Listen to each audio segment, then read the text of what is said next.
it's on! Hello, everyone. Welcome to Disney Parks Talk Live. I'm Rebecca Mosley, the site's co-founder here at Lappy Blades, and with me this week is our co-founder, my husband, Doobie Mosley, and Hello. his pal Tiana. Oh! And joining us is our West Coast correspondent, Mike Celestino. Jeremiah is not here. How you doing, Mike? I'm doing well. Thank you for asking. How are you? I just saw the title of this stream and I thought it was very funny. Yep, it's the princess and the log. I'm going to say a quick shout outs here to some of the people joining us. Hi, Mickey's my spirit animal. We got Gio. We got Deborah. Appreciate y'all stopping by as we discuss the latest Disney headlines. As Mike points out this week, kind of the big news is everybody's experiencing Tiana on the West Coast. So Tiana's Bayou Adventure has begun soft opening. Magic Key previews at Design Resort in preparation for its grand opening on November 15th. Mike Celestino, being one of those extra special Magic Key holders, has had the opportunity to ride it how many times so far, Mike? I've been on it 2.75 times. 2.75 times. You can see his wonderful work on our YouTube channel if you want to. You would like to actually ride the attraction, but we're going to talk about it with him first. Let's start. That's a good article to start with, the one Rebecca had right there. Let's start with the queue. Just for some context, Rebecca and I have both ridden the Magic Kingdom version, but have not ridden the California version. Mike has only done the California version, not the Magic Kingdom. So let's talk about it, Mike. What did you think of the queue, and talk a little bit about it? Yeah, I would say overall, I'm very pleased with what I've seen and have enjoyed every time I've gone on the ride, except the first time I did it, it broke down as I was approaching the lift hill, the big lift hill. And we got walked off. Everybody who was on the ride at that point got walked off. And I know that has happened a number of times in this past week where, they're encountering this problem. I'm not sure exactly what's causing it, but the ride stops and everybody has to be what some folks would call evacuated, though I've been told by Benji that's not correct. Something, I don't know. So I know that this has happened in Florida too. There have been issues with the operation of the ride, but otherwise, I think it's really well done. Like you said, I haven't done the Florida version, but I was concerned when they announced this overhaul of Splash Mountain, this retheming of Splash Mountain, that they wouldn't find enough to kind of fill all the space, because there is a lot of track or flume in that attraction. But I would say I'm pretty satisfied with what I've seen. Every time I've been on it so far, I have been recording. So I do, next time I'm there, now that we have a daytime full ride through video and a nighttime full ride through video, next time I'm there, I'm definitely, if I get on the ride, I'm going to try to enjoy it just for my own enjoyment and take in everything there is to see. And I had only seen clips of the Florida version, so I was surprised by a lot of stuff. But so yeah, I would say I'm not disappointed. So let me back up a little bit. You've been watching this ride go up for literally years now, walking around, taking pictures, hearing some of the buzz about the Florida version, even if you didn't actually watch a ride through. So just from a purely personal perspective, what's it like when you finally realize I'm going to go ride a new major attraction at Disneyland that I've watched go up for years? It's always exciting. I always think back to, you hear tales. This is not long before, but I guess 15 years before I was born. You hear tales of people seeing the Haunted Mansion facade go up in Disneyland, and it was there for years before the attraction opened, and just like picturing like, oh, what is it going to be? And they finally get to ride it in 1969, and it's kind of like that. You're like you get to watch it happen. And I remember doing the same thing with like Star Wars Galaxy's Edge. Like every time I parked at Mickey and Friends, I would peer over down into that area and watch the construction progress, and then finally you get to step foot in there. So yeah, it is exciting, even though this isn't 100% new attraction. It is just kind of a retheming of Splash Mountain, but they did take out pretty much everything and put in all new animatronics and show scenes, and I wasn't disappointed, I guess, is what I'll say again. Um, I know you. I presume you walked the queue. We have a bunch of queue pictures. Were those your pictures? Yeah. What did Yeah, you the queue think of that? pictures are mine. The queue is nice. You go through Tiana's kitchen and down through what used to be, I don't know, what would you call that last stretch back when it was Splash Mountain? Now it's the salt mines. Yeah. Right. Yeah, I didn't know what it Um, was called before, but um, yeah. and the queue is But very smooth. yeah, I think they did a good job.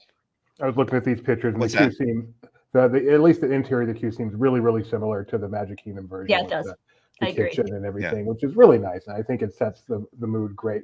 So I know you've only seen it through a thingy. You haven't Yeah. like sat there and evaluated it. But I want to read. We actually have a review up of it from Maxon. And I just want to see how much of this you agree with, or if you vehemently disagree, that's even better. So Yeah. what I did is I asked ChatGPT to summarize his review for me. So here is a perfect three sentence summary of his review. I like that we're asking ChatGPT to read and give us the Cliff Notes version on things now. Yes, we do. I did this for the morning show. It's a thing for the morning show, but we're going to use it now. Disneyland's Tiana's Bayou Adventure offers visually stunning animatronics, lush new scenes, and the charming New Orleans-inspired queue. However, while the ride excels in aesthetics and technology, the storyline feels somewhat shallow, lacking the emotional depth and tension some expected. Overall, it's a beautiful upgrade that complements New Orleans Square, promising a memorable, visually rich experience when it officially opens. I would agree that the story is shallow. There's no conflict really at all to speak of, but in tone and the feeling that I get going on the ride so far, it did make me feel like the first few times I went on Guardians of the Galaxy Mission Breakout, where it's just kind of like joyful and fun. Um, Okay. it really is just the spirit of joy that's coming across in this attraction. And yeah, I understand the critique that there isn't a villain. Dr. Facilier doesn't show up, and there's no threat or conflict really, but it's just it's a different approach, and it feels fresh for that reason. It feels like a different take on what you can do with a story in a theme park attraction. And I kind of enjoyed it for that reason. Yeah. One of the questions I have as far as your experience goes, and I knowing that you filmed it, I don't know, but Geo kind of pops it up here. When we rode in Florida, it really felt like we would enter a static scene, and then it would kind of come to life as we approached it. Did you have that kind of experience with it on the West Coast, or are you kind of entering? Because I feel like previously I felt like as I went through the ride, I was kind of joining a scene already in progress. I would not describe anything as static at all, even when I could see things from afar as we're approaching them. But it does feel like you're triggering, like especially going up the first lift hill, along the side of what used to be Chickapin Hill or whatever, going up through that building. You trigger. I think your log going up there triggers Tiana to start talking to you, but she doesn't look lifeless before that moment. And there's also the point at the end where, forgive me, what's the old lady's name? Mama Odie. Mama Odie kind of says goodbye to you at the end. And that's a similar situation where she's there and you're kind of approaching her around the corner. Everything else is pitch black around you. So your attention is drawn there, and she's not talking yet until you get to her, but she still looks like she's alive and living and breathing. And there's also it's like a snake character that pops up when you go by as well, which I enjoyed. But it never jumped out to me that anything felt static before my log got to it. And we have several videos on our channel here. So if you haven't checked them out yet, thanks to Mike's hard work along with our teammates at the news desk, and then also on the East Coast, we have side by side Florida and California. We have side by side previous attraction, current attraction. There's all kinds of comparison dynamics you can get, and obviously it's a flume ride, so the speed of the log is going to vary. So, the team did the best they could as far as kind of matching up the similar, timing, as it were, because it's not going to be identical. Oh, hey, Bob Newell's coming in with just, a generic ride, a generic Disney Parks question. So we're going to toss it up. Do you have a sentimental attachment to one Walt Disney World ride? So I'm guessing that means what would make you sad to see it go away? Most of the ones that I would say I have a sentimental attraction to are already gone, sadly. I would say, I think if I could go back and ride one of the ones that are gone now, I would want to do the original Figment ride and see if it holds up to what I remember it being as a kid, It doesn't. Trust me, it doesn't. The original wouldn't hold up? I'm sorry. I'm not a fan of that ride. So. Doobie, legendary first trip to Walt Disney World. That had been talked up to such an extent to him that when he got to Disney World and he rode it, he was like, seriously, this is what y'all hype? He was totally unimpressed. So disappointed. What about you, Doobie? We still have Mr. Toad here, so I don't miss that one. Yeah, I was trying to think of one at Disney World. I mean, only one that really comes to mind is the obvious People Mover, which that's kind of every Disney fan's thing, and it's not even that great in Florida. It was so much better in California. I'm gonna go with the monorail. Monorail's sentimental. It breaks all the time. It's not efficient.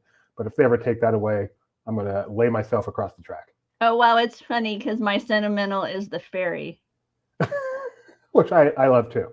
No, I love the ferry to the point where my parents like to tell the story. When I finally went to Disneyland, I went to Disney World as a little person, very, very, very young child. And then I went to Disneyland for the first time when I was 5 years old. And my parents talked about how I was frustrated at them that we didn't take a boat from our car to the turnstiles. So apparently I was quite a fan of the ferry to the point where I was expecting it on my first trip to Disneyland as well. Wow, at the existential level. So getting back to stuff in Disneyland, I brought up my app right here. You can't see it, but that's the Disneyland app, and I'm looking, and it says Critter Country right there. But I've seen a sign that perhaps that's a little out of date. So Mike, in addition to Tiana's Bayou Adventure, I know there's some other changes that are happening over there, including a brand new sign that says, not that. No. But it is fun to compare them because you can see the similarities and the differences. So Bayou Country. Go ahead. There's at least one new character on there, right? The bird yes, at the top. That was the first thing I noticed. That previously we had a bear, a rat, a bunny, a squirrel, a turtle, and a fox, and now we have added a beautiful bluebird. That's cool. That's a nice before and after. But it's also kind of a nice nod to the history when you think about it, because one of the dynamics of the previous attraction was a bluebird on your shoulder. Do you think that's what they're doing there? And they do not do things by accident. A blue bird, any number of colors could have gone there, and they went with a blue bird. All right, so I know what picture I'm going to angle for next time I'm at Disneyland. Just get the angle just right. Right, angle it so the bluebird's right on your shoulder. So Bayou Country is coming November 15th, but I guess right now it is still called Critter Country despite the sign. And I know the Hungry Bear restaurant has reopened under its new name, which is what? Country Bear? What's it called, Mike? It's called the Hungry Bear Barbecue Jamboree. Yeehaw!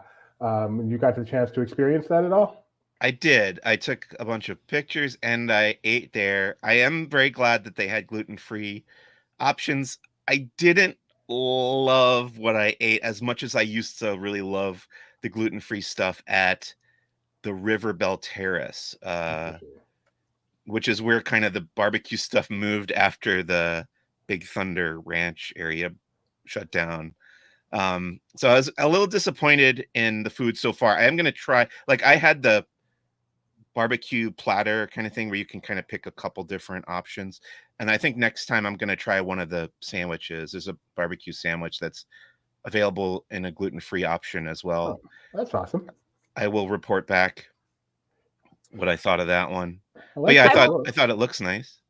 I will say the pictures I've seen of the platters are a bit anemic, but everybody and most of the posts I've seen, people are raving about the barbecue beans, which when you have two different types of protein on your plate and everybody's talking about the beans, kind of has me wondering exactly how good it is. But there you go. That's kind of how I felt, and I did have the beans and enjoyed them. So okay, yeah, I'd agree with that. I love these kind of Americana banners. Yeah. They've got hanging around the big pavilion seating area there, and the various nods to the bears. Absolutely. Yep. We've even got the swing around back, Teddy Barra's swing. Oh, is that available to guests? Only the most agile of guests can get up there. And I know at least one shop is open back there, right, Mike? Yeah, so this actually happened in between my visits. Somebody else from Laughing Place was there. And I did go in. I saw it. I just didn't take the photos. But Ray's Berets is now open. I actually really like what they did inside here. This has a really nice feel to it. I think you guys will appreciate it.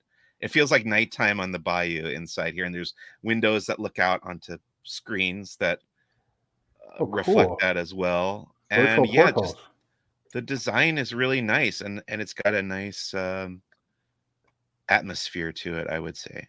And what shop is this? Is this the one out by Pooh or closer? Yeah, it used to be Briar Patch. It's right across from the Hungry Bear. Okay. It was the one that used to look kind of like it had the plants kind of, growing through it and stuff.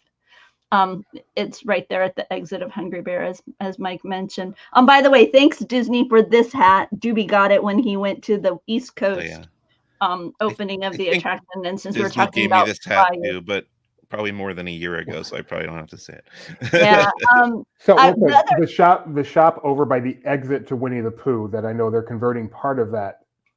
Is that still not open? That has not opened yet. The other thing that's not open yet, that I was a little disappointed by because they sort of promised it. If you watch my video of the Disneyland Railroad from Friday, as we were stopped at the New Orleans Square station, which is still not open. You can't get on or off at New Orleans Square. But the conductor or somebody over the loudspeaker said, we're going to get a preview of Tiana's Bayou Adventure.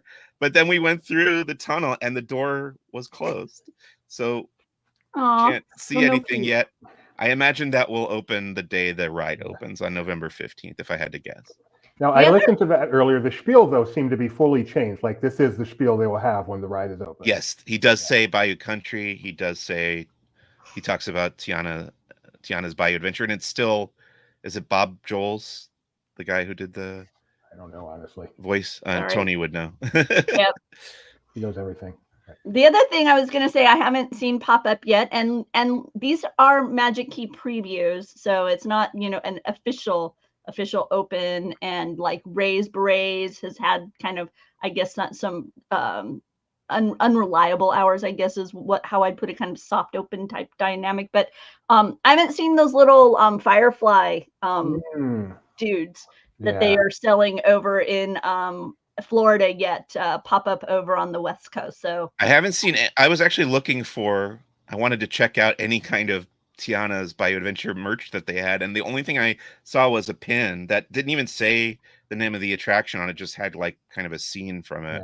It would make sense to hold the merch until actual opening day. I think in Florida they didn't really soft open it in Florida, but the merch came out on opening day, and they actually had it in a Main Street store on opening day before moving it to its normal store. And Tony Betty, the always reliable Bob Jules, which is why it sounds like Bill Green is narrating the ride. Thank you, Tony Betty. Over at the Disneyland Hotel, the lobby bar there just next door to Goofy's Kitchen has received a new name inspired by Sleeping Beauty. It's called the Broken Spell Lounge. Mike, have you had a chance to visit this lounge either while it's in operation or just kind of poke around? So I was alerted while I was there. I think this was Monday of last week. Benji sent me a message saying that they were doing some or opening it that evening, and I went over to the Disneyland Hotel and happened to catch the opening ceremony for this, Oh, wow. which we have up on our YouTube channel. And it was like just like an opening moment with a few different people. There you go. I did Pretty not cool. realize this was yours. Okay, fantastic. Yeah, and I also walked around in there and took a bunch of photos. These are not my photos, though. This must be Disney's photos. Yeah. And I thought it looked nice. It didn't look tremendously different from how I had seen it previously to me. Yeah, but the article seems to indicate that this name is matching the look it already had undergone earlier this year. Yeah. The nice thing that I saw. Sorry, go ahead. No, I was gonna say I think when the Steakhouse 55 closed, and then at some period after that, this lounge underwent kind of a redesign because it had been called Top Brass for the longest time. And then it kind of underwent a redesign, and they put in these beautiful, like Eva Earl artwork, those square trees from Sleeping Beauty, and elements like that, and those beautiful that beautiful color palette from the film. And so yeah, it's nice to see it reflect that with its name, The Broken Spell. I will say, in browsing the menu, I was kind of I don't know if this is like a thing now at the park, but I was surprised these specialty cocktails, whilst they sound really tasty, none of them have like fun, to me, Sleeping Beauty-esque names or Broken Spell. I mean, it's just an old fashioned. I don't know. I like when they kind of magic. They have, little like, call one the spinning wheel or the pricked finger or something. It's like. Can I tell you a funny story about an old fashioned? Okay. Yes. I love old fashioned. That's my wife's favorite drink also. Good taste. And my favorite drinks are often the girlier, fruitier drinks with the umbrellas. Nice. And whenever my wife and I go out to a bar and we'll each order our drinks, and then they'll come out and we'll like observe to see whether the server puts the old fashioned in front of me or in front of her, or vice versa. We get that a little bit when Rebecca orders the steak or the lamb, and I'm ordering the cauliflower thing because I'm the vegetarian, and we get a fair amount of swapping as well. Well, especially after you had your bariatric surgery. Oh yeah. And you would order like the soup, and I'd be ordering like the ribeye. Like no, don't assume Fatty wants the food. I'm offended. Where's her favorite old fashioned, Mike? Do you know? That's a great question. Okay, I'll have to ask her. Yeah, I will, because I love. No, I love old fashions, and so I'm curious to know where she's had to go. But I had an amazing Mai Tai on our vacation in Hawaii. Everybody had been telling me the Monkey Pod Mai Tai was really good, and they did not lie. It was really. It's right across the street from Alani. In fact, to walk there and back is shorter than my usual walk from Anaheim hotel I stay at to the main gate of Disneyland. So it was nice. It's even a shorter walk over to the tasty Mai Tai. But speaking of Disneyland Resort, kind of in a housekeeping dynamic here, wanted to let everybody know Disneyland annual pass sales will resume November 6th. I want to say they had stopped back in June. We had a price breakdown, so you can see what they had been versus what they're going to be when those sales resume. No earlier than 8:45 a.m. they say on November 6th. And we also have a breakdown of the various blockout dates for those Magic Keys. So if you have a vacation plan and are considering whether or not a Disneyland Magic Key would be a wise move given your vacation or that type of thing, we have those available as well. So Magic Keys coming back for a bit. My memory is they announced those price hikes a couple weeks ago. We talked about that on the morning show, but they weren't yet available for renewals, not for sales. So nice to see them back November 6th. Well, always fun to watch and see how long they stay available. I keep predicting that this is the last time they're going to be in limited supply. They'll be on sale forever now, and I keep being wrong. So we'll find out. I'm going to make that same prediction this time. There was some off-site Disney fun down there in Southern California.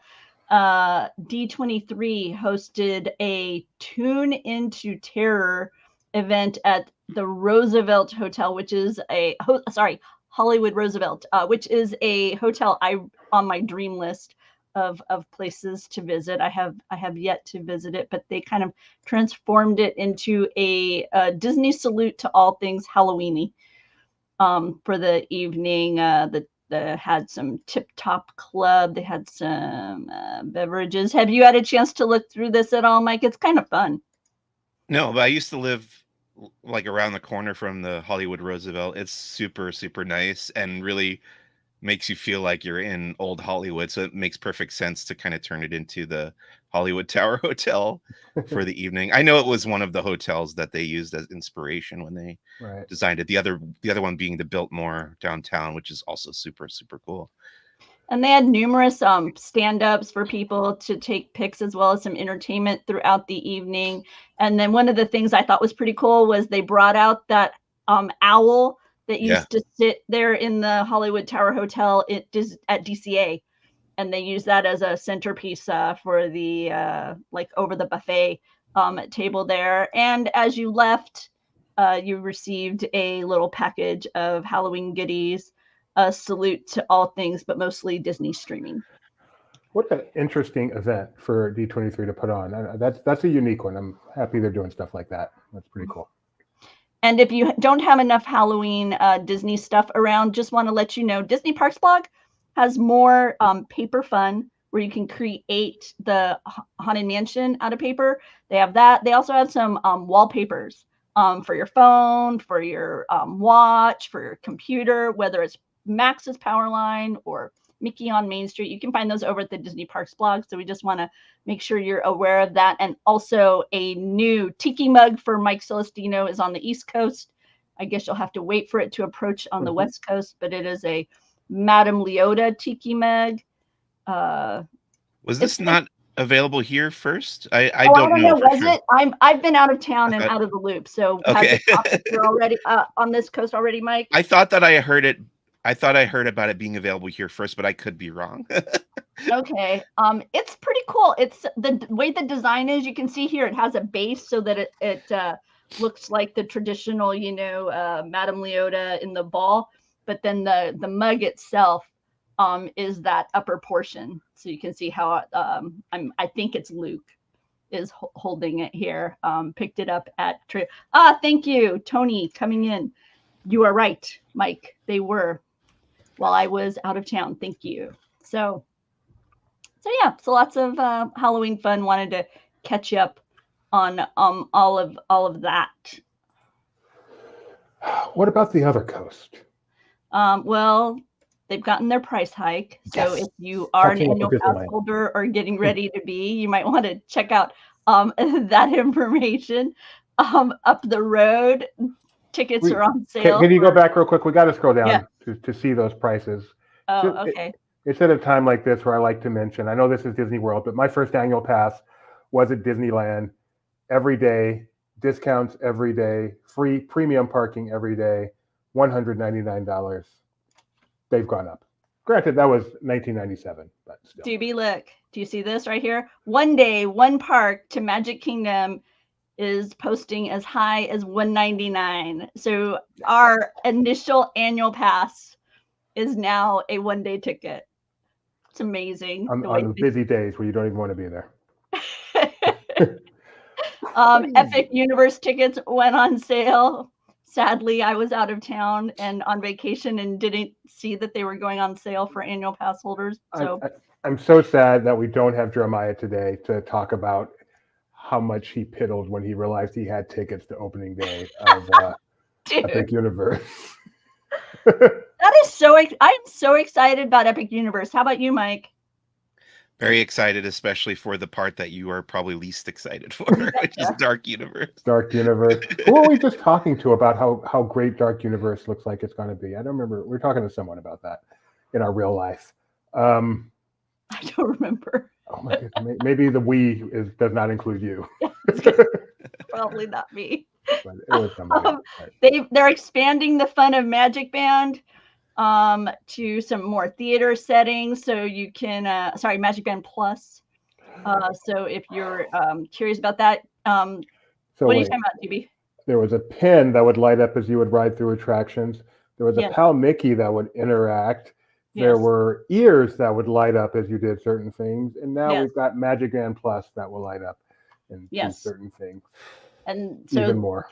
You will get to participate. They will bring you into the fun of the Indiana Jones Epic Stunt Spectacular.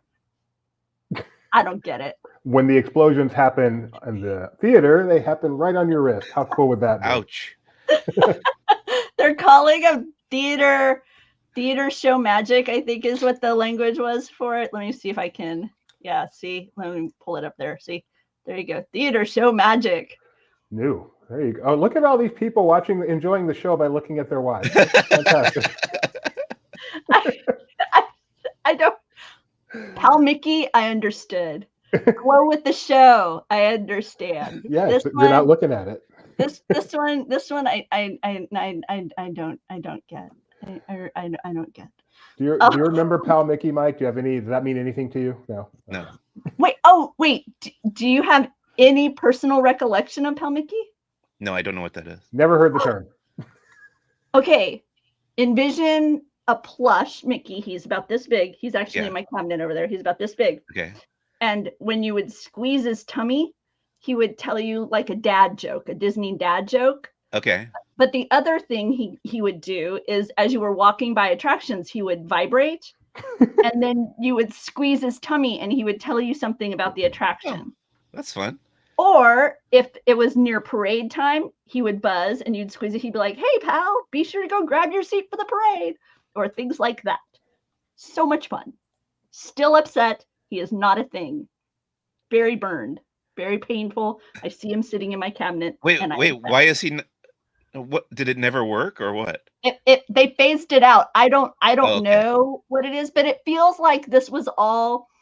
Looking back on all of the things I opted into, here comes Tony. If Tony wants to be on the stream, give me a thumbs up, I will bring you into the stream. Okay, hang on. Here comes Tony. Yes, Mr. Tony. So I'm listening to you guys like a podcast, right?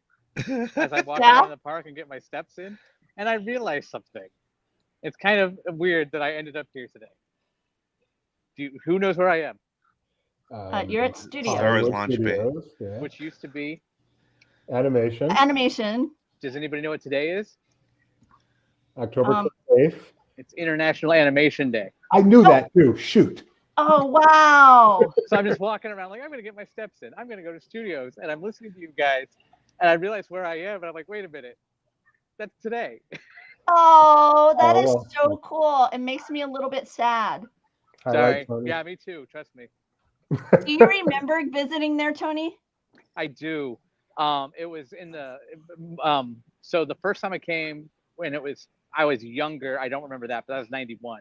So at that point they were still doing like short work and like support for Burbank. When I was older, it was 2000, and at that point they were probably working on Lilo and Stitch or Brother Bear. Probably Lilo and Stitch because it was 2000. And then I went back in 2003, and so that was probably Brother Bear. But both were made here at this building. So, those of you in the chat, anybody have specific memories of seeing them work on movies at this attraction? Mike, do you have any recollections of kind of walking around watching people draw in the? I loved it, and it was a little ant farmy. I'm not gonna lie, I would be here every day. If it was still a thing, like looking, because they would always show the dailies and you would see what they were working on, but nobody knew what it was. I'm sure they wouldn't do that now unless it was an officially announced release. or something like that. But I would be watching everything. Oh, that's gonna be this. That's gonna be this. I'd be sneaking pictures and being like, did that make it into the final movie? But Dude, if that existed now, there would be channels that existed to do nothing but be there all day long would have showing one. stuff. It would Right. be. I would have one. I'm not gonna lie. I remember what scene I saw being worked on there. It was the Beauty and the Beast, the armoire, and the various animated furniture coming down the stairs. They were making their way down the stairs when they have that epic battle against Gaston, kind of thing. So yeah, that's what was being worked on, and we paid attention because we're like, they're working on something that we're going to see in the theater, and so we stood there, and everybody in the family was like, okay, remember, and when that scene appeared on the big screen, we punched out. It was like, look, that's it. And at that point, they had just started the 1 a year thing, so it wasn't like you'd be 4 years, so you knew whatever you're working with years on the way. You knew whatever was being worked on was soon. So that's cool. That is one cool. of these. There's part of me that worries that when I share that story, somebody's gonna be like, "That's impossible. That's totally like a a made up. No. It's the Mandela effect." So but no. It's funny. I've if you look on laughplace.com for a short film called The Flower, it was the last one that was started in this building before it got shuttered down, and the guy who was working on it and heading it got the rights to it, and that it's still phenomenal to think that he even did that, because if you drew it with a Disney pencil, Disney owns it. Like that's of course. So but we've talked at length about the Florida studio, and I could ask him if you want me to debunk your theory. No. Let us. But if it's wrong, I take it to my grave. I'd be like, no, he's totally right. So either way, it's a yes from me. Tony, before I let you go. Thank you, Tony. Do we have you to thank for the Princess and the Log? Of course. Thank you, Tony. Yeah. Thanks for coming in. Thanks for letting me say hi. I thought it was. Enjoy your walk. Are you there with your lovely wife? Are you there? My lovely wife will be joining me hopefully later. Okay. But if not, we'll be doing a walk tomorrow, maybe at the Caribbean Beach Lake. So please tell her hello from the Mosleys. Miss you guys. Yep. Yeah. And then I'll tell her Mike said forget her. Don't worry about it. So. Thanks, Tony. No messages from Mike. Bye, everybody. Sorry.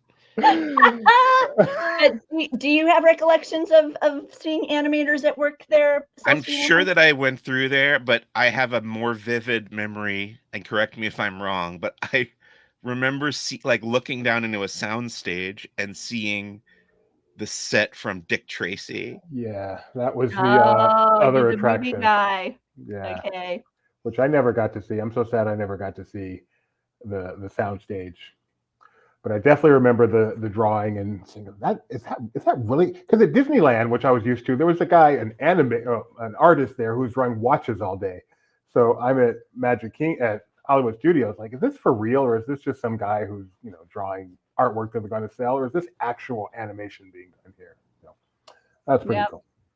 And for the longest time, it's where we would pop over when the new exhibit would open to see the maquettes or the concept. Mm-hmm. I mean, before there was the internet, this is how they would, this location is where they would share kind of the upcoming project, and you'd get some of the concept design, some of the background layouts, just the general color palette, and a few maquettes of the key characters. And Laughing Place would show up there, and we'd take pictures of it, and we'd post it on the site. And for some people, that'd be the first look at the upcoming characters and whatnot. Speaking of characters and maquettes, a life-size Moana has appeared over at Polynesian Village. This is a new splash pad play area. I'm guessing it's similar to what we've seen with Steamboat Willie there at in California. But this time they're bringing out Moana, which makes sense over there at the Moana. Oh man, her popularity is just off the charts. I am so excited for this upcoming movie. Have you seen the number of popcorn bucket designs that are out there? I don't know, Mike, if you've been following it. I think you've been receiving a couple of those emails from the cinemas about Moana. I think I have seen it, yes. There's so many. There's translucent waves. There's a raft that's going to be for your nacho order. I think that's Regal. Like Regal has some. It's amazing. It is a little weird to watch this. I mean, it's been happening for a couple of years now, but to watch this phenomenon evolve from a theme park only thing to a movie theater thing. Yes. Yeah, and each theater has their own. And then just before showtime, got a promo for the 4DX presentation of Moana. I don't know if you saw it, DB. I shared it in the team Slack, but they're offering you ponchos. Ponchos for Moana ponchos for the 4D. That's cool. Moana 2 experience. So, Tony Betty says a Kakamora sipper is coming over to AMC. So I think we're going to have to do a segment on Barely Necessities tomorrow, letting you know all the places you can find movie concession merch. Mike, have you ever seen a 4D movie? Like not outside of parks, not outside of the parks. I'm still kicking myself. I'm a real curmudgeon when it comes to movie going. I don't like any bells and whistles or gimmicks at all. I don't even like 3D. So yeah, it would take a lot to get me to go to a 4DX movie. I'm kicking myself for not seeing Twisters in 4D. That seems like the ultimate. But okay, so I saw this. This is so unrelated, but it's Mike, and I have to ask. I saw they were releasing a special edition of Alien Romulus on VHS. Yeah. You can hug a VHS even tighter than a DVD, Mike. Do you plan on purchasing that? I don't. It's it feels like almost hypocritical of me to not want VHS because I collect vinyl. Vinyl is demonstrably an inferior format to a CD. It's got warmth. CD is better in pretty much every way than vinyl, but for whatever reason, I want to collect vinyl now, but I will never buy a VHS tape again. Okay. It's pretty much this, it's inferior in every way to the current, 4K disc, but yeah, VHS, no good. All right. Well, if you're not buying it, no one's buying it. I did buy. You guys are Lost fans, so you appreciate this. Yeah. When Lost, I think it was season 5, came out on Blu-ray. There was a big deluxe special edition version of it that came in a Dharma Initiative binder, and included in there was a VHS that had one of I think it might have been a unique, like you could only watch it via this release, but it was like a message from Dr. Henry Wu or whoever that character was. That's Jurassic Park. But you know what I'm talking. He was Chang at one point in the show. Right. He had all those different aliases, but you know what I'm talking about. But yeah, that was a cool collector's VHS that I still have. That was cool. That was one of the highlights for Doobie and I of our Alani vacation. Was we actually journeyed off-site and we went to Kualoa Ranch, where they filmed things like Godzilla, Kong, Jurassic World, Lost, 50 First Dates. I mean, the list goes on all the way back to things like Paradise Hawaiian Style with Elvis. But just coming into that valley, and you can that landscape is so instantly recognizable. It was amazing. Yeah. But then we also journeyed up to the North Shore and hit the beach that the Losties first arrived on. Wow. And not gonna lie, it got me so beautiful. Oh man, I am so grateful to the creatives who brought that journey to us. I love it so very much. And so to be there was so cool. And then throughout the trip, we would see various things. Like we saw the Hawaii Convention Center that served as the Australia airport when Jack's trying to get his ticket. Just moment after moment throughout the trip. Oh yeah, no, it was great. That was I have not been to Hawaii, but every time we talk about it, like planning a trip, that's very high on my list of something that I would want to do. See all the filming locations. Yeah. I am so glad we did it. I'm so glad we did it for sure. Let's see, Doobie, over at Animal Kingdom. This is weird to me. I'm glad, and I don't know. It's like they want to keep the animals entertained, so they change up the habitats. And in this case, they've thrown some pumpkins in to the habitats in creative ways. Like this is over in the aviary, so the birds, have something to land on. I think they had some over with the tigers. So, keep things interesting for the animals, but it's kind of weird to me, but it's all good. Over at Big Thunder Mountain, we're seeing the big scrims arrive. This is so Tony. Check it out. It says, "Say goodbye to progress walls and hello to development drapes." That's well done. Yes. We mentioned that on the show this morning. He said, "Oh, that's good," but my Figment one, my Figment, Shanghai Figment picture that he created. Oh, okay. Yeah. And then want to make sure you all are aware that Festival of the Arts return dates have been announced, January 17th through the 24th. And in other Figment news, he made his way to Shanghai. Which is amazing because they have no Figment ride in Shanghai. That image right there was created by Tony. They have no Figment in Shanghai, but yet they now have Figment merchandise. So. Did you read his little, and boy are his two tiny wings tired. Tony Betty, everybody. Tony Betty. But the video of it is so adorable. It's on the Instagram, and his two tiny wings, they flitter about. It's so incredibly adorable. It's a straw toy with flittering wings. So hopefully it'll make its way here. I know we've talked about Alani. While we were there, they were doing their pumpkin carving. Mike, have you encountered pumpkin contests here at Disneyland Resort? I've not seen anything this year yet. Okay. Yeah, but you've seen it in the past. Yeah. Yeah, I like these where we get to see some of the team creativity.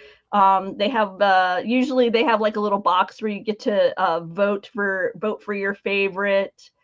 And I actually one time we encountered it when they were giving the winning team their award, but I think this one was the funniest to me. This Deadpool Wolverine nod. Yeah, that's pretty good. So they are having a lot of fun. Doobie, next up is some cruise line news. I know you love cruises. I'm so excited. So the Disney Treasure, which set sail, wow, in like under 2 months now, which is crazy. It's been officially handed over to Disney. They've taken ownership from it from the shipbuilders. They always have a little ceremony when they do there. It's weird to see this ceremony without Commodore Tom, even though he probably retired, like 5 years ago now. But he will always be the head of the Disney Cruise Line captains to me. And yeah, just one more step on the way to the Disney Treasure making its way. So I guess I think it does all its trials before this point, and then it sails across the sea and probably starts doing some preview cruises before the maiden voyage. I believe December 21st. Thank you, December 21st. The No worries. voyage over Christmas Day. So exciting. And as a reminder, this one's going to feature a Haunted Mansion lounge, right, and some Jungle Cruise inspired lounge, and I think it's the one that's going to have sports. What the portion that's the sports bar on the Wish is going to be Nautilus themed here, so like an kind of a steampunk submarine. It'll encompass, I think. Very exciting stuff. Yeah, I still the Disney Adventure is coming, and whatever the Destiny or whatever the next ship is, and then we got like 13 ships by 2031. It's so exciting. I just signed paperwork for us to take a cruise in the not too distant future. It's all so wonderful. Meanwhile, over in Paris, a new facade and marquee have been installed as that studio's park undergoes transformation. What's it going to become? What do you remember the name it's going to become? I've forgotten already. Oh, Disney. I believe it's just Disney Adventure Park. World premiere. Oh, you mean the park? Sorry. Yeah, the park is going to be what, DB? I believe it's just Disney Adventure Park, but okay. Disney Adventure World. Sorry, Disney Adventure World. Oh, Disney Adventure. Okay, so that makes sense because the studio one's going to become the world premiere. So let's work world into that. And then Minnie Mouse Show is making its way to the Studios Park. I feel like we have to go back to see all this stuff. I know. She's so cute. That is very cute. That's adorable. Yes. Probably AI. Look, there's a little slide on it. Right Did she go down the slide? I hope so. I don't know though. I'm sure someone will. Probably What not. were you growing up, Mike? Were you a slide guy, merry-go-round, a swing? Good question. Sit on the bench? If I had to rank those, I would probably put. I think I'd put slide at number 1, swing at number 2, and then merry-go-round at number 3. All right. Were you what do they call them now? Whatever the proper name for the bars is now. They call them monkey bars. They still call them monkey bars? Were you a monkey bars guy? I don't remember ever liking the monkey bars because they hurt my arms and hands. I liked monkey bars that I could climb and sit on top of. I was always jealous of people who could hang from their feet on the monkey's bars because I tried it one time and I busted my lip and I never had the guts to try it again. Oh yeah. They would just hang there as long as, forever. I actually broke my tooth on a seesaw when I was, I think, 7 or 8 years old. And it was my adult tooth had come in already. Oh, no. So it's still like this tooth is fake right here. Oh, wow. Yeah. It's amazing that we survived the toys, the playground equipment of our youth. You mean like those enormous metal slides? Were slides still hot, like hot baking pans when you were a kid, Mike? Because I know you're younger than us. Oh yeah. How many booties have been injured by someone just jumping off the seesaw while you're hanging out there like 15 feet in the air? I'm just gonna... That's what happened. The kid jumped off, and that's how I broke my tooth. I went forward and hit my tooth on the metal pole. Yes. That's what we call fun. Did you ever get to do those slides where it looked like it was like a rocket ship, but it was like kind of metal bars all around it was like a cage rocket ship part. Yeah. And then the upper level was where you would come down the slide. Did they still have those when you were little? Yeah, I remember that. Absolutely. They still have those now. I do think like Heather Farm has one because people would climb on the outside of them. Oh, wow. Oh, okay. If I'm jealous of anything of today's children, it's of the playgrounds, because I've seen some really cool modern day kids playgrounds that I am too big to go into now. That is all that Mike is jealous of. He doesn't want anything else the youngins have now. Yeah. What they got? Bluey? I don't care about that. Wow. Okay, so now we know Mike famously doesn't care about Bluey. I don't care about that. Everything else was better in the 80s. We had a Rambo cartoon, Like a cartoon off a rated R movie where Rambo goes around blowing stuff up. We had a Terminator cartoon back then too, didn't they? Didn't they end up with a Terminator cartoon? I don't remember a Terminator cartoon. No, I'm asking because I didn't see either. So, oh no, just an attraction, huh? Yeah, definitely have that. You could go and experience the movie. I never did that. I never did. T2 3D. That was fantastic. Oh, it's so good. So good. That's like the best 3D I've ever seen. It was a rated R movie, and so I didn't want to go. It was a very PG, really, maybe PG-13, but mostly PG attraction. You know what it was definitely better than is Villain Con, which for some reason you're a big fan of. Villain Con is fun. Mm-hmm. I think I'm the only person on the planet who likes Villain Con.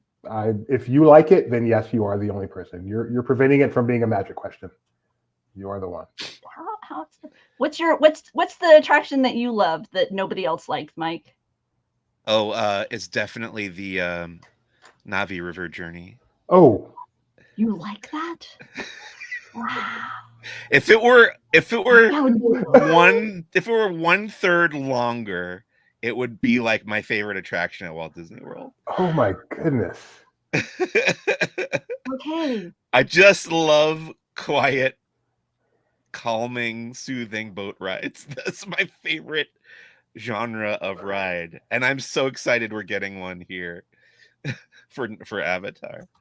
What about you, Mr. Doobie? What's your everybody hates it, but I love it attraction? Love might be a strong word. Love might be a strong word, but I definitely don't hate it. I do like it, and that would be Jimmy Fallon's Race Through New York. Yes, you do. You like that far more than it deserves. You do. And I don't mean like I ironically like it, as my son No. might say. I actually just think it's a pretty decent ride. Yep. I wonder if for our son, if it would be, I'm going to answer for Giddy because he's not here. I think he likes, and he would admit it, that he likes Fast and the Furious more than it deserves. What did you say, Mike? The canoes. Nobody likes the canoes. No, you're not wrong. The only ride at Disneyland where the cast members have to actively beg people to go on it. That's part of what he loves about it. Sometimes is he'll be exiting it, and they'll be like, "Oh, we need one more. Come on, Gideon." I know they love when Gideon's there because at least they know they have it 10% full every single ride. What was the one that you said, Rebecca? For Fast Gideon? and the Furious over Okay. at Orlando. Terrible. I definitely do not care for that one here. Yeah, I have not think gone on the we- Orlando version. I think we so enjoy bad. it. It's the same. It's just not in a tram, so that makes it even. And what's That was- really heartbreaking about it is what it replaced. It replaced something that was so fun, so Earthquake, cheesy. yeah. Oh man, Disaster was just a blast. Tony agrees Was with it- T2 top notch. So Fast and the Furious, when it opened as part of the studio tour here at Universal Hollywood, was one of the first media events I worked when I started my career as a theme park journalist. And I remember thinking, like, I have to write about this, and like I think I had to write a review of it. I don't remember, but I just remember thinking, like, this is almost nothing. It's almost nothing. It's very close to being nothing. It's Right? so bad. This tram experience is better without it. Yes, it is a detraction. It's a detractor from because I would go on that studio tour more often if that was not a part of it. I would pay extra just to be. It's like one of the last things. I'd pay extra just to be let off before we went in there. By the way, Gio, I have not looked at the schedule. I do not know. I do not know who's covering. I do not know Laughing Place D23 coverage. But I do know if and Laughing Place who. is covering. No, there's no ifs. I know we're covering it. I'm not sure who, but I know we will be there. Okay, so we will be there, and We just had a guy go to South Korea to cover an exhibit that's been in several other places. We've already covered it. We're definitely going to Brazil. I'm excited to hear Jeremiah. I'm excited for Jeremiah. I'm sorry he's not here. He's covering something else at the moment, but looking forward to hearing from him about the other stuff that he's encountered when he was in South Korea. What are you doing, Mike? I'm trying to make my face less washed out. It's just because I couldn't find my ring light. But it's okay. No worries. Sorry. I think I've been through all the headlines that we were chatting about, DB, that have popped up on the site. I think you have. I did. If you had no more headlines, I did want to talk briefly about one more thing. Okay. You Alani. got time, Mike? Do you have time, or do you need to take off? I know we've been chatting for an No, hour. I'm here. I'm good. Okay, go. So yeah, we missed last week, and we were gone for a little over a week because we went to Alani from last Saturday to Thursday. Our first time in Hawaii. Our first time, obviously, at Disney's Alani, which is their hotel there. It's actually a Disney Vacation Club resort, but obviously you can also rent it out just as a hotel. And we had a fantastic experience both in Hawaii and Alani. I would say, as much as we like Alani itself, Hawaii topped Alani, and given the type of people we are, that's actually saying something. I think most people that's an obvious, but for us that was not nearly an obvious. But we loved both, and got to do, as Rebecca already talked about, some of the cool movie stuff we did with Lost and The Ranch. We got to go to Pearl Harbor, which was something on my lifelong bucket list. So I'm very happy about that. The place is just beautiful. You know, Hawaii is beautiful, but oh my goodness, when you get there, it's just incredible how beautiful it is. We spent our whole time on Oahu because that's where the Disney resort is. The Disney resort itself is not as luxurious as you might think. Like, there's no room service, there's no drink service from your pool chair. Just stuff that you kind of expect at a luxury resort, but then you remember it's also a DVC resort, so that's like a whole different thing than a luxury resort.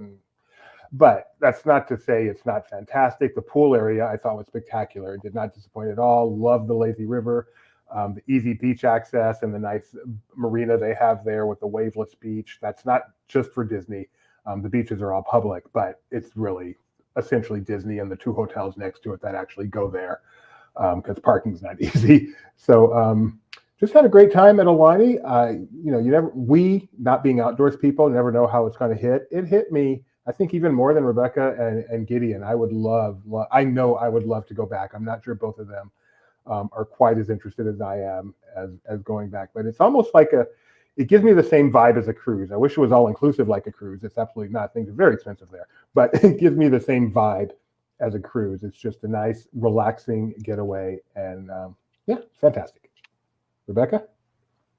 I guess I would second that. I was surprised that I left my vacation wishing for more Hawaii time rather than more Alani time. I'm a Disney fanatic and addict, and typically whenever I leave a Disney vacation, the Disney element of it is what I wish I could have had more of or experienced, like, so Disneyland Paris, I wasn't like, oh, I wish I would have seen more of Paris. I was like, oh, I wish I would have seen more of the hotel, more of Disneyland Paris itself.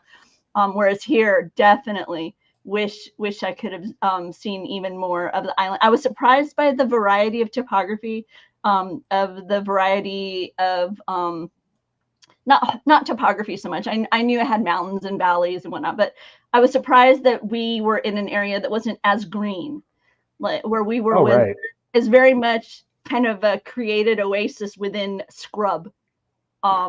And then we traveled over the hill, over the mountains behind us, and then you're in that King Kong Island dense greenery.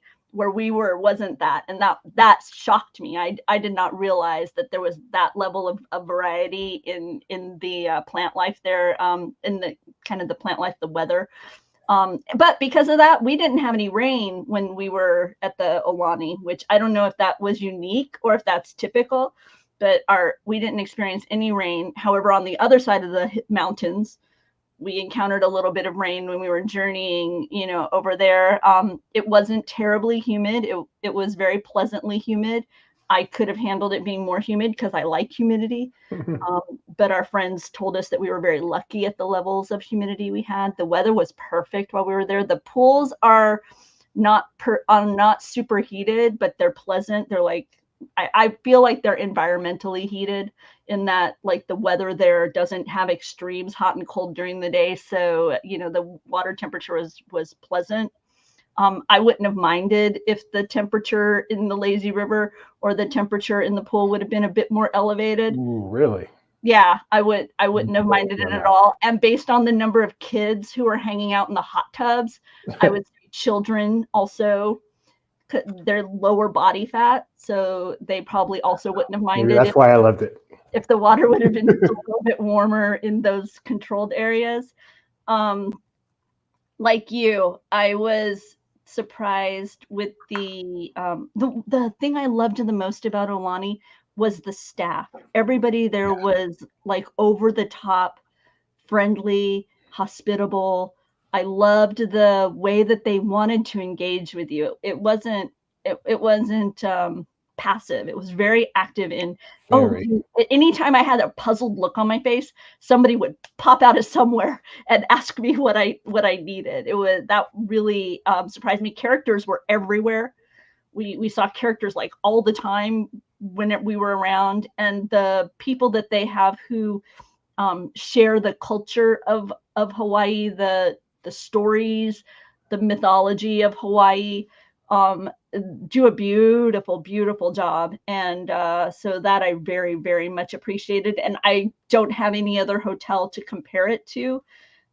So even if you're somebody who doesn't get to leave the Disney bubble when you go to Hawaii, you still would walk away feeling like you had a sense of the people and kind of what makes Hawaii different amongst our states here. So I was very grateful for that. So yeah, so that's my Hawaii take. That's my Alani take. Gio, we did not see the luau. Me being a vegetarian and with our no, that's not true. We did see the luau. Well, I was going to finish. Okay, we didn't go to the luau because it just wasn't worth it for us given our food interests. But we had a room. I called ahead. I said, can we have a room in the Ava Tower on an upper floor overlooking the lawn? And they gave us one, 11th floor. So we were able to watch the luau every evening that it played from our balcony. We could hear it just fine. We could see it just fine. may I suggest you make such a request if you are interested in the luau without actually paying for it. It was wonderful. Especially if you're like us, where you can't. I mean, truthfully, Doobie is a vegetarian. I don't eat pork, so therefore, kind of the biggest aspects of the luau and its cost are totally off the table for us. Right. So And it is costly. Yeah, it was. I want to say what 200. In that neighborhood. And our view was really good and entertaining. Nice show from our balcony with our. Yeah, that was nice. Thank you, whoever made sure I got that room. I appreciate it very much. Yeah, no, we appreciated it. It was great. What you been up to, Mike? Anything you want to talk about? What you got going on before you say goodbye?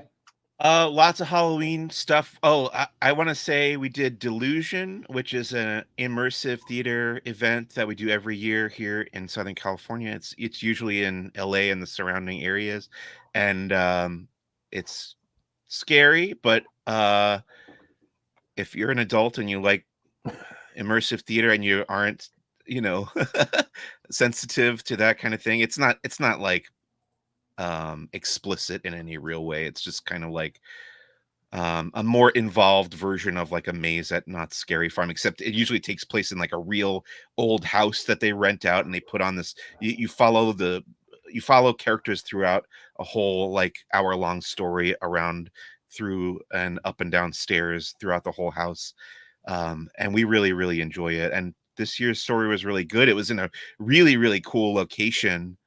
I wish I could remember the name of the house right now. It's down by USC, in the West Adams district. Wow.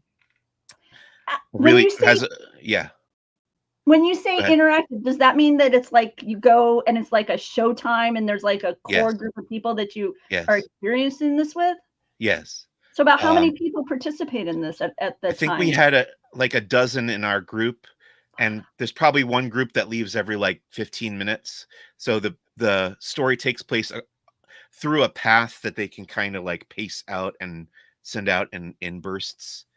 But yeah, I really recommend Delusion whenever you have the chance to experience it. And let's see, been watching some scary movies, getting ready for the big holiday. We watched Trap last night, Doobie. Yes. What'd you think? What'd you think, Mike? Let's hear it. So I thought it made almost no sense whatsoever, but I still enjoyed it. I'm so happy. Tori liked it less than me. The smarter you are, the less you like it. I will admit that, but I'm so happy to hear that, Mike. Well, I will say the whole movie, I was like, are they not going to tell us how they knew that this serial killer was going to be at this concert? And they finally did. So they did. I will give them credit. I will give M. Night Shyamalan credit for that. And there were bits of the movie that I genuinely liked, and a lot of it I was just like, "What? This is not how anything works. This is not how a concert works. This is not how the FBI works." You don't have intermissions at your concerts, Mike? It's a rock concert. An intermission that was not like between the main set and the encore. It's just like, we're gonna take a break now, and you guys go and shop for merchandise or whatever. I'm so glad. All right. That's funny. As you guys get deeper and deeper into the spooky and the scary, I watched my first 2 Hallmark Christmas movies. I need something. There's too much spooky and scary around me. While you were talking about Delusion, I was reading about it and like, oh, this is like something I might enjoy. You should totally travel down to Southern California and do that with Tori and Mike next year. That sounds cool. You absolutely should. Yeah, you're welcome to join. Yeah, you would love it, and you can give Mike another excuse, maybe drag him and drag Mike as your fun. You can do it. And we'll go back and watch Trap 2 together. All right, folks. I told you, I'm always rooting for M. Night Shyamalan, and I will continue to watch every movie he makes. Good. And I really just want him to hit another home run sometime. He has to stop casting his family members, though. This was not a home run, but it was a solid reached on air. I would give it that. All right. Thanks for joining us. I'll be back tomorrow morning, 9:30 a.m. for the morning show with Kyle Burbank. It's 3-show Tuesday. We've got Barely Necessities tomorrow afternoon and Disney Trivia Live tomorrow evening. So like, subscribe, ring the bell. We appreciate you joining us. We'll be back with this show next Monday. Hopefully, Jeremiah will be back. Otherwise, bye, everybody.